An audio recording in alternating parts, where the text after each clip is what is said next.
Special thanks to my Patreon patrons, Noble Tier and Larking Tier. Hey guys, it's Michael and I'm back for another reaction video. Today we have the Conspiracy Theory Iceberg by Wendigoon. We're back for another video of it. I think I have about 4-ish videos left. Yeah, I don't have much to say. I enjoyed this a lot. By someone or something. Tier 9 is called... And I think this is like part 12 at this point. Let's see what's Big Soy. What the heck? Every time I run through these, I'm like, I know none of them. I think back at like I want to say tier 6, I stopped knowing stuff. Man of the world, and the description reads, "The final understanding is so close you can almost feel it. At last you ascend, leaving behind all the conspiracies, all of the mysteries, all the known and unknowns. Finally, you can see past the iceberg." The despair code is a theory of a sort of anti-life equation. If you're... Okay, I'm gonna read this. Earlier this winter break, I found I had a lot of free time on my hands. I was messing around on Mixcraft 7, Poor Man's Studio, with simple single wavelength synth. I got onto a free VST site. I made some chiptune stuff, then got bored. That was when I had an idea to see what it sounded like to stack notes on a frequency whose hertz value was a prime number. It took me 3 hours to go from 2 hertz to about 1 kilohertz. 1k hertz. The more and more tracks I added, the more and more uncomfortable I got hearing it playback. At the point I had about 170 tracks running at once. Despite how strong my computer is and how simple the synth is, the software was starting to glitch out on playback, so I kept adding tracks but didn't listen as I went. 8 hours later, I had made it a bit past 4k hertz. I bounced the file as FLAC FLAC and heard it in its completion for the first time. It was horribly hundreds. It made my room spin. I was dizzy and angry and weirdly nostalgic. It felt like my mind was on fire and running circles. I started seeing really terrible images in my mind. I threw my headphones off, but the sound coming through the headphones on the ground, as quiet as it was still affecting me, so I paused the audio player. It took me about 10 minutes to get back my composure completely. As much as I hated the sound, over the next couple days, I found myself continuously listening to the sound.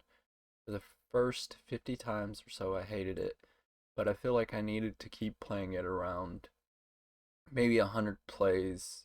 Started liking the sound a lot. The original file was only 16 seconds long, but I made a 20-minute version and began listening to it everywhere. It made me angry, but in a warm way, and the nostalgia edging on Deja Vu is comforting now.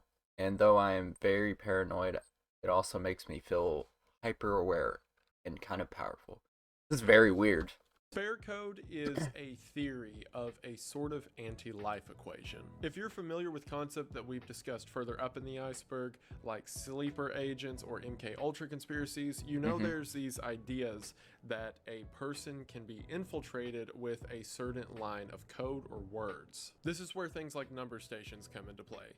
The idea that there have been people who've been brainwashed to become triggered or activate if a certain line of dialogue is read off to them. Well, the despair code is that, but for every human on Earth. Supposedly there's a specific phrase or string of numbers that can activate anyone. Now, what that activation does is debated, but the majority of theories says it causes intense feelings of depression and even death in some individuals. This would obviously exist as some sort of massive cosmic weapon that, if wielded by someone or something, could destroy an entire population or even existence of people. Also, according to several people on the internet, the code is 3223412.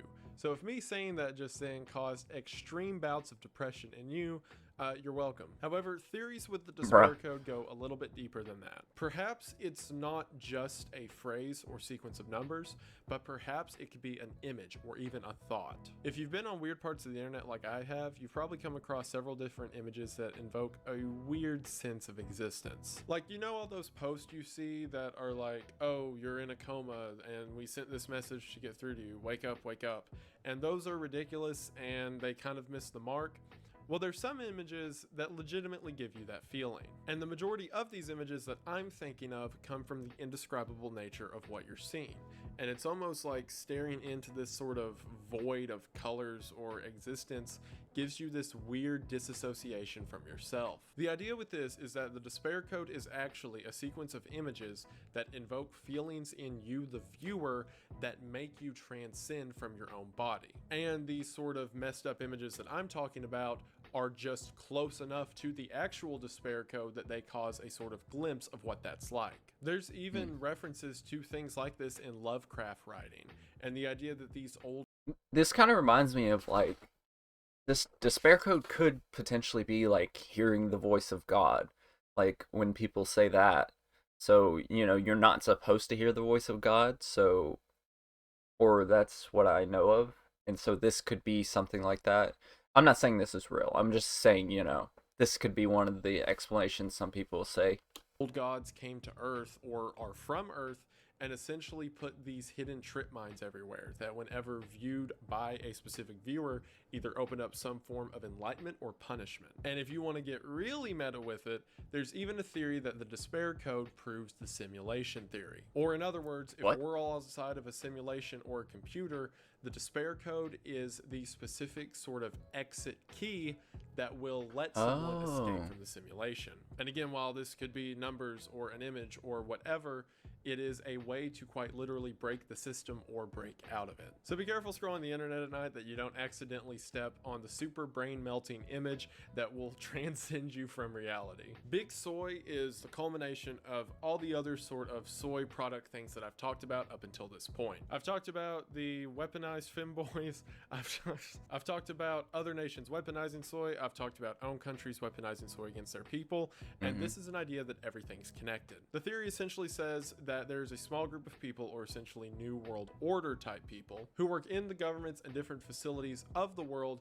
as a means of making the entire population more subservient. Basically through things like soy, according to this theory, as well as other different means of societal or social changes, people on a whole are being convinced to be more lax.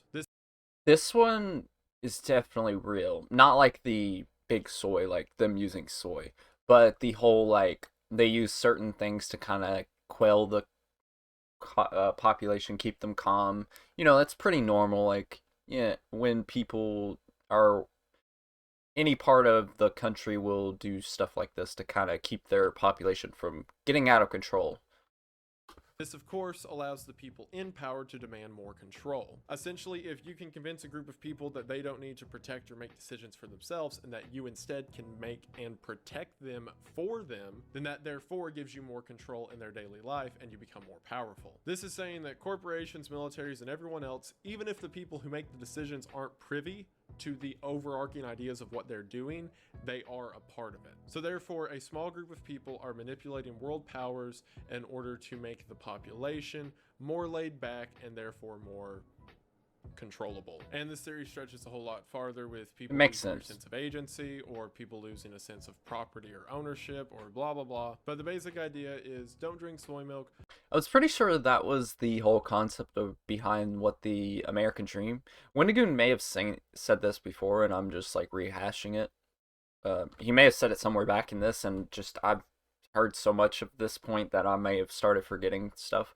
But it was like the American Dream was kind of a way to make people kind of go all into one specific thing and not necessarily kind of branch out and do other things. So you kind of keep everyone doing the same thing, and it keeps them kind of under control in a way. Or else Obama will buy your house. Dr. Emoto's Hold on. sense of agency, or people losing a sense of property or ownership, or blah blah blah. But the basic idea is don't drink soy milk or else Obama will buy your house. Dr. Emoto's water experiments are something else. I feel like I've heard this before. Emoto was very interested Isn't this the frequency? in water and vibrational interaction. Yeah, Pretty much he had theories when it came to vibrations in the air and in the earth that they could be used to heal certain individuals and certain ailments. off of this, he got a very special interest in frozen water. More specifically, the way ice crystals form within frozen water. According to him, different waters held different personality characteristics. Essentially, water that came from mountains and springs froze much differently compared to waters that came from cities or drainages. Not only that, but according to him, waters have that to do were with exposed minerals to and stuff? pleasing vibrations as well as non-pleasing vibrations show different patterns. What does that mean? Essentially, he would take water, set it on a glass, show it pleasant imagery and nice music, and then he'd take another cup of water, show it very harsh imagery and scream at it and just be very mean to the water. And then he said after he froze them, the water displayed different frozen characteristics. This has been used by some to imply the sentience of water. And according to Dr. Emoto, water is the basis of life and existence itself, and water exists as a higher form of existence than humans can really comprehend. Essentially, the theory says that the way that water froze differently according to the different vibrations it was introduced to proves that there are more complex qualities to water than we understand, and even an idea that water holds some form of life in some way. So yeah, water is alive. Try not to think about that one too much. Self-burying hoses may sound like a completely crazy topic, and it is, but hold on a second. At least where I live, it's a known folklore that you can take a water hose, and whenever you turn the water on, the water will sift down into loose dirt. Now, the idea behind this is that because of the pressure change through the hose, it causes it to sort of go downwards and follow the track through the soil. However, it's really hard to duplicate in experiments for some reason, and has always been considered a sort of pseudoscience along with things like divination, which are also local folklores. Maybe there's just weird stuff happening in the South. Now, Maybe. there's one specific story that in 1950... I was born in the north of America, and I moved to the south for most of my life. So I've heard of this too before. Maybe there's just weird stuff happening in the South. Now, there's one specific story that in 1955, several people around the US reported that after turning on their water hose, the water hose would shoot nozzle first into the ground up to 20 feet, and they couldn't get it back out. Now, this is very different from the self-burying hoses that I'm familiar with, or the other legends say that it sort of loosely shifts its way into the ground. We're talking the nozzle directly shoots into hard soil 20 feet and won't come back up. Make of that of your own conclusions. I'm not going I don't know about to that go one. full paranoia and talk about the implications of hollow earth and soil and water just yet, but we're getting there. But yeah, hoses be going underground for some reason. Cigarettes extreme health benefits is saying that there are extreme health benefits to cigarettes that certain agencies do not want the public to know about. The theory says... Okay, before he gets into this one, it's always is weird because, obviously cigarettes do cause, health problems. But there's also like 90 to 100-year-old people who are smoking cigarettes still, and it's so weird because they've been smoking them their whole life, and yet they still are alive somehow. And you always wonder, how are they alive? They smoke cigarettes their entire life. Says that tobacco, being a natural plant, has natural substances in it that can help the human condition. And while, as it's known, they cause damage to the body in the lungs and throat and things similar, the theory says that tobacco has outstanding effects on things like schizophrenia and immune disorders. And basically that Big Pharma doesn't want the public to know about this so they can continue to sell medication. Deeper theories into this say the rise in mental illnesses like schizophrenia or other paranoia disorders have been directly related to the decline in smoking. And you could tie all that back into Big Soy and see it as another way of the quote-unquote New World Order wanting people to remain not at the best capability. Yeah. Pastimes Iceberg is mostly real, I think, is a sort of joke or parrot that I mentioned earlier. Pretty much there is an iceberg known as the Pastimes Iceberg, and it's supposed to hold different pastimes, I guess. Whenever searching it, the closest I could find is this one, but see, the issue with this whole conspiracy iceberg chart is that it was made by one dude. So if it was something that only he knew about and he wrote down, there's no real way for me to know what he was talking about. So I guess the thing with this is that the guy actually does like murder stuff. I don't know. It's one of those ones that I wish I could ask the original creator. And he actually did message me midway through this series and gave me some vague description that he was like hiding in Europe, I guess. I don't Oh know. no. If you're out there and you still watch these videos, I'd really appreciate a follow-up. But if not, good luck with whatever that's about. And we're just going to move on to things that I can better understand, like secret human organs, which says that humans have several organs that are being hidden from us by mainstream medical society. Think of it this way. Okay, I don't believe this one at all. If ideas of adaptation or evolution are true, and organisms develop new systems in their body to overcome ailments, then why haven't humans seen any new one in the past several hundred years? There are some examples of this happening, like people who've been found with new bones in their body, or people that have a new set of salivary glands. And while we see these little jumps in adaptation, there's nothing massive. The idea is that these are developing, and some of us have them, but they are being sheltered from us by mainstream sources because they don't want anyone becoming more powerful than those in charge. Or more specifically, tie it all back into the big soy and cigarette thing, that those in charge want us to stay weaker than them. Iceberg knowledge and iceberg psyops is kind of meta to talk about at this point. It's essentially saying that several of these icebergs, such as the one that we're going over right now, have purposefully wrong information in them as a means of misinforming the public.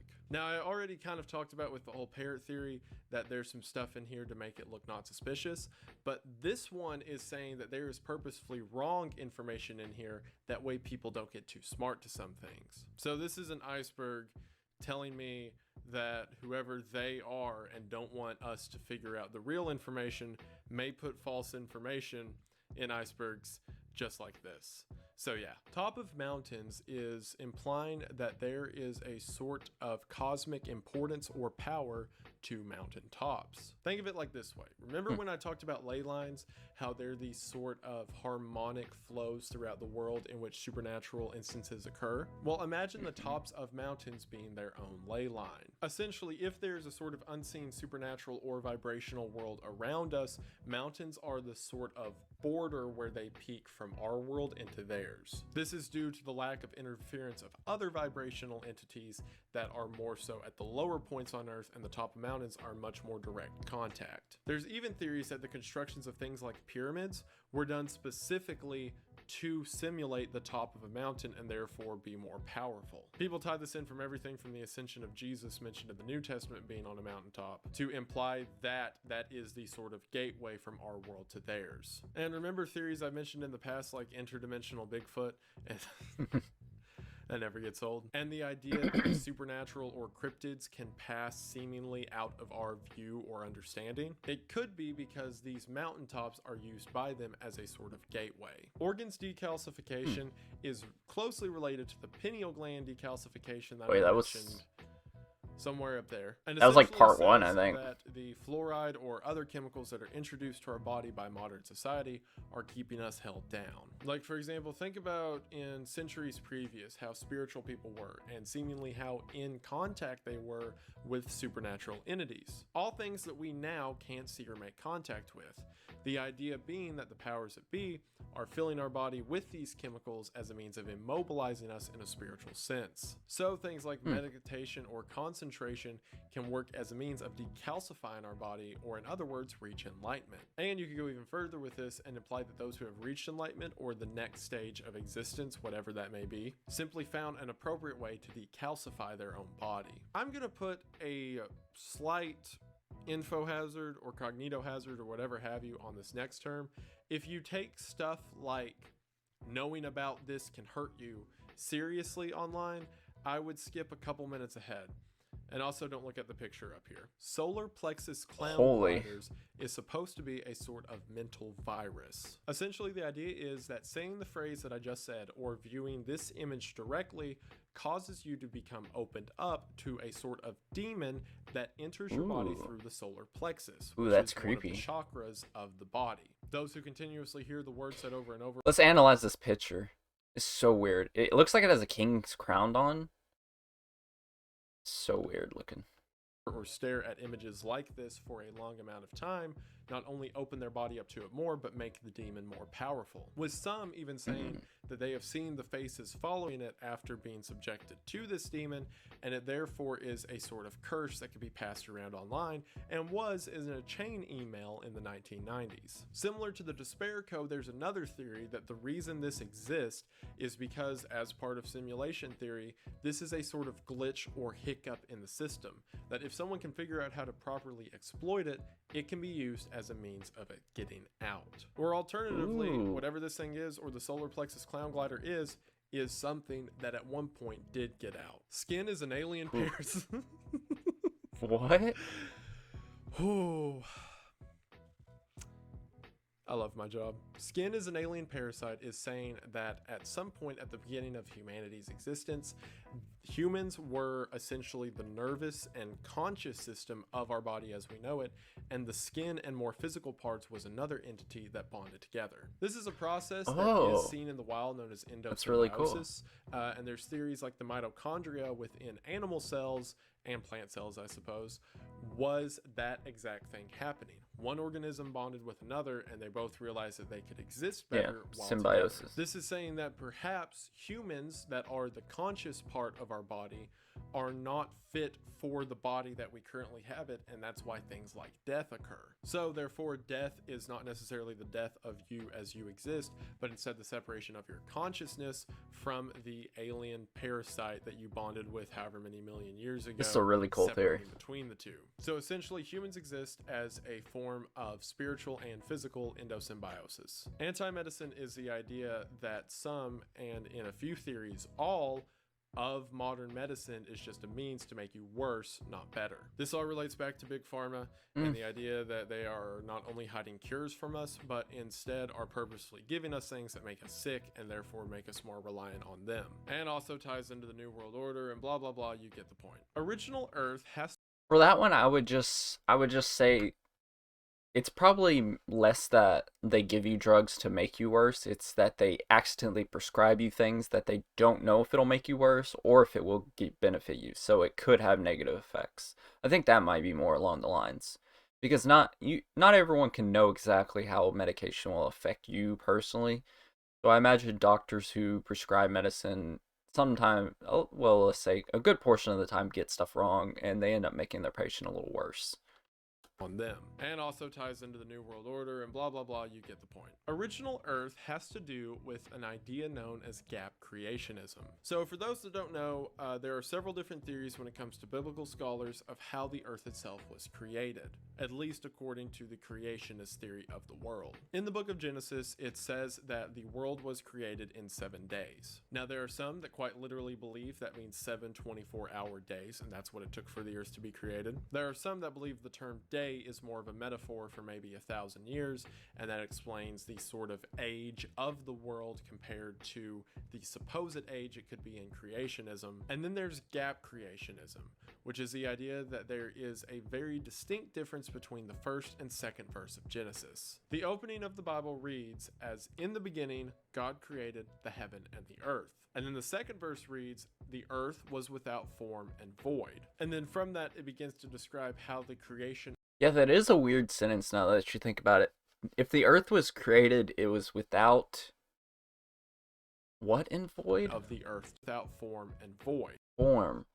So how could the earth be there if it had no form? That is a bit of a weird statement.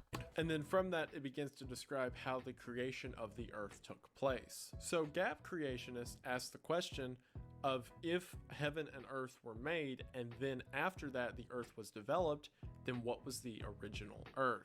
The theory with this ties back into this something is really I mentioned cool before called the Great Reset. The idea that we as humanity exist continuously on a sort of loop that occurs every so many million years, where we reach ourselves to a breaking point, fall apart, and then humanity is restarted. This is the sort of biblical explanation to the Great Reset theory. Essentially, time continues as it does, and then according to the book of Revelation, a sort of rapture takes place in which humanity is wiped out and the earth is destroyed, and it says that God makes a new earth. This theory is saying that that has happened a supposed infinite amount of times. That in the beginning of Genesis, we read that the earth was created and then the earth was formed, and at the end of Revelations, we read that the earth was destroyed and a new one was made. And all of that is a cycle that continuously takes place, and we're just in the middle of one of those cycles. If you've been kind of tying the pieces together, you can see that a lot of these theories that are mentioned on the iceberg imply a sort of universal connection between religions and science and everything else, and this is another example of that, the example of a sort of great reset that can be extrapolated from books in the Hebrew Bible. Meat stations and meat tradings are sadly exactly what they say. The theory says that there are several openly known Southeast Asian cannibal markets, and this in itself isn't exactly a crazy theory, as cannibalism is a thing that continuously happens in the world, sadly. And then when you start to do all the math of how many people go missing in the world every year, and the supposed number of cannibals, and these sort of just completely undocumented food trading places, yeah, you see what I'm saying. Now, this is the first one on the iceberg that says do not research next to it. And the reason it says that is because there's a lot of implications tied between this and the things I mentioned earlier, like the Chinese organ trade, which is a thing that happens, as well as several Western elitist rings, which could have very peculiar fascinations when it comes to people. And that's as far as I'm going with that one. World wraps can be most easily explained by, you know how in Pac-Man, whenever you go off the screen on one side, it's like word wrap, like the text thing, it just wraps around. You just continue on the screen on the other side.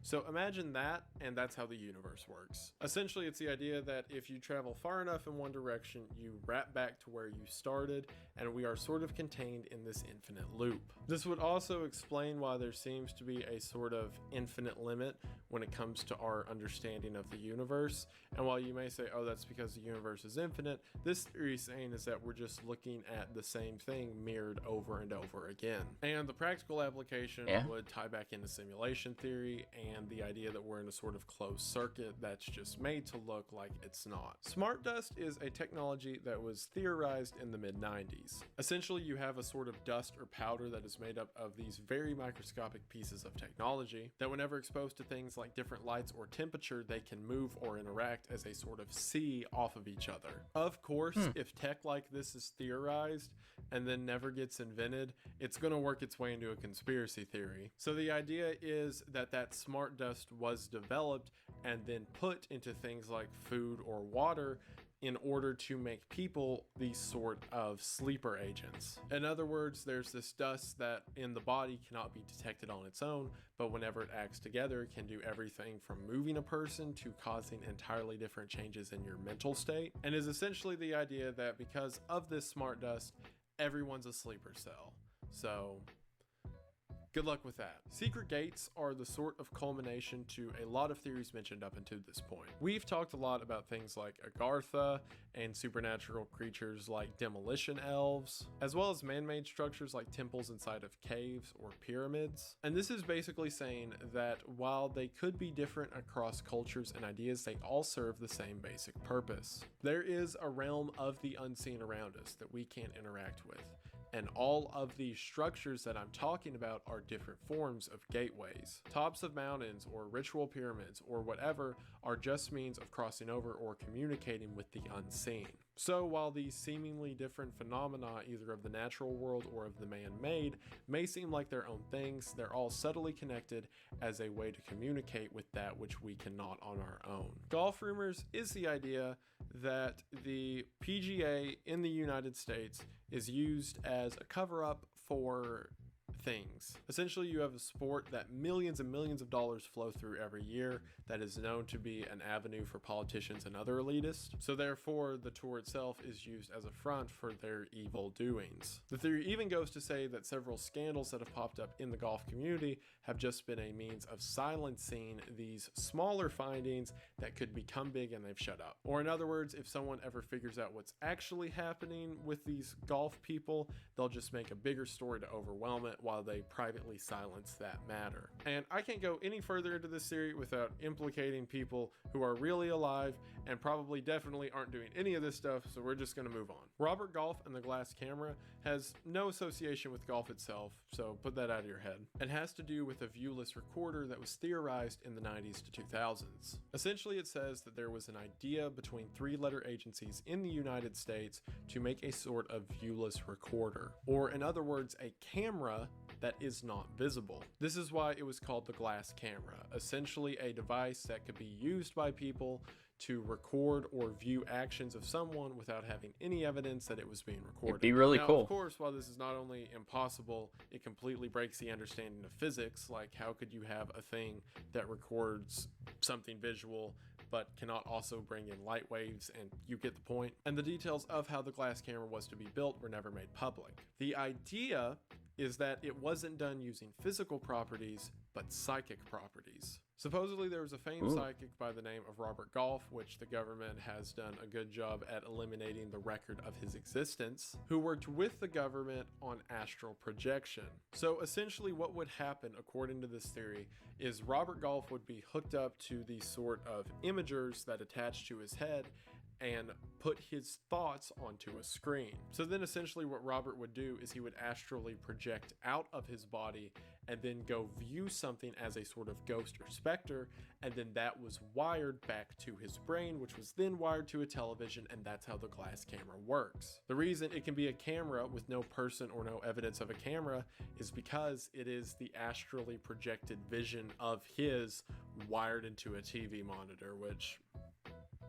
Alright, supposedly, the way this all ended is one time Robert was out of his body too long while astral projecting and died, and for a few brief seconds went to heaven, to which the image of it was transmitted back into his body, meaning there is supposed found footage of heaven. And according to the theory, that footage was immediately stolen by the Catholic Church and remains in the Vatican vault to this day. So Robert Golf astrally projected heaven found footage into the Catholic Church vault. Oh my gosh.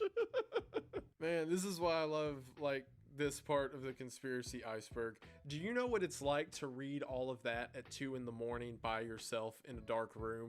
It feels like a drug. And we've still got another 3 or 4 videos left at this point.